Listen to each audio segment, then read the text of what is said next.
নমস্কার বন্ধুরা, অনেক চেষ্টা প্রত্যেকটা পৌষ সংক্রান্তিতে, বাট পাটিসাপটা কোনোদিনও আর সুন্দরভাবে উঠাতে পারছি না।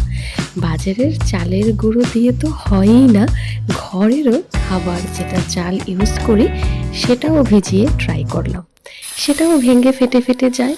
আমিও ছোট থাকতে দেখেছি মা ঠাকুমারা কিন্তু শুধুমাত্র চালের গুঁড়োই ইউজ করতো প্রত্যেকটা পিঠা বানাতে, একদম ময়দা মেশাতো না। তাই কিনে নিয়ে এসেছি গোবিন্দভোগ চাল।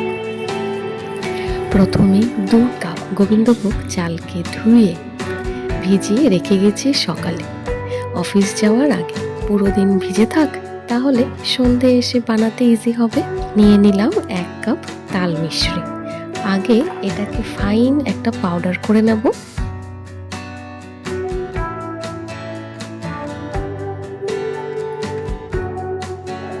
তারপর চালটা ছেঁকে দিয়ে দেবো মিক্সিতে। 1 কাপের মতো জল দিয়ে ব্যাটারটা তৈরি করে নিয়েছি। আপনারা চাইলে দুধ দিয়েও করতে পারেন। একদম নামমাত্র নুন দেবো। পুরো দিনেই ভিজেছিল তো, তাই চালটা পেস্ট করতেও বেশি সময় লাগেনি। খুব ভালো করে পেস্ট হয়ে গেলে একটা বাউলে নিয়ে রেখে দেবো। এবার স্পুন দিয়ে অল্প মিশিয়ে 10 মিনিট ঢাকা দিয়ে রেখে দেব। চলুন পুর বানানোর জন্য নিয়ে নেব 1 বাটি মাখানা। হালকা ড্রাই রোস্ট করে মিক্সিতে ঢেলে নেব।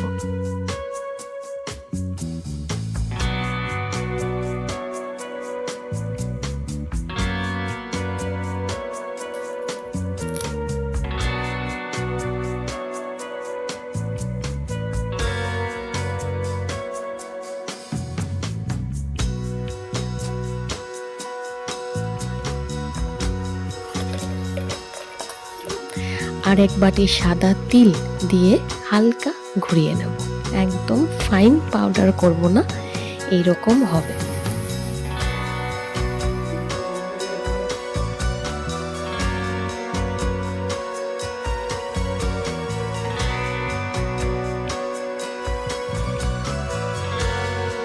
এক বাটি গুড় নিয়ে অল্প জল দিয়ে তিল আর মাখানা পাউডারটা দিয়ে অল্প মিশিয়ে নিলে আমার পুরটাও তৈরি।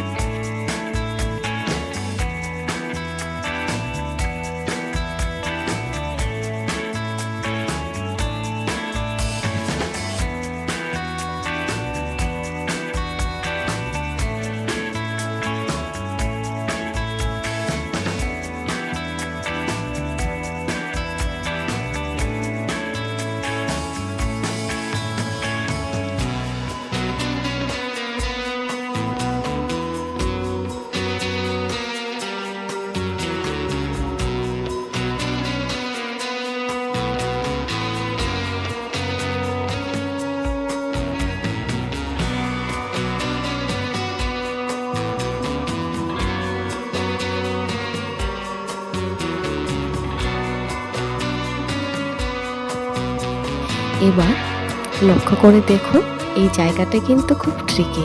গ্যাস অন করে একটা ননস্টিক তাওয়া বসিয়ে ফ্লেমটা লো মিডিয়ামের মাঝামাঝি রাখতে হবে।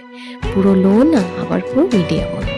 এখন গরম হয়ে গেলে ঘি ব্রাশ করে ব্যাটারটা দিয়ে ছড়িয়ে নেব আস্তে করে।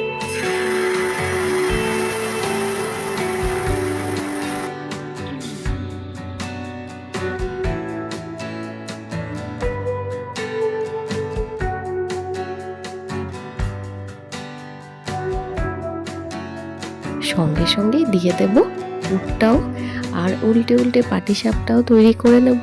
ব্যাস, সাইডগুলো হালকা চেপে নিচ্ছি।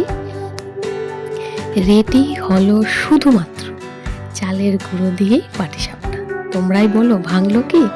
তোমরা ঠিক এই প্রসেসে করবে, চটপট পাটিসাপটা তৈরি করে নিতে পারবে। এখন সার্ভ করব শুধু চালের গুঁড়োর পাটিসাপটা পিঠে। নো ময়দা, নো সুজি, নো সুগার। টেস্টি আর হেলদি। লাস্টে যাওয়ার আগে ইউজফুল লাগলে প্লিজ একটা লাইক করে দিও আর সাবস্ক্রাইব করে পাশে থাকো। This channel is all about easy and healthy food. Tata!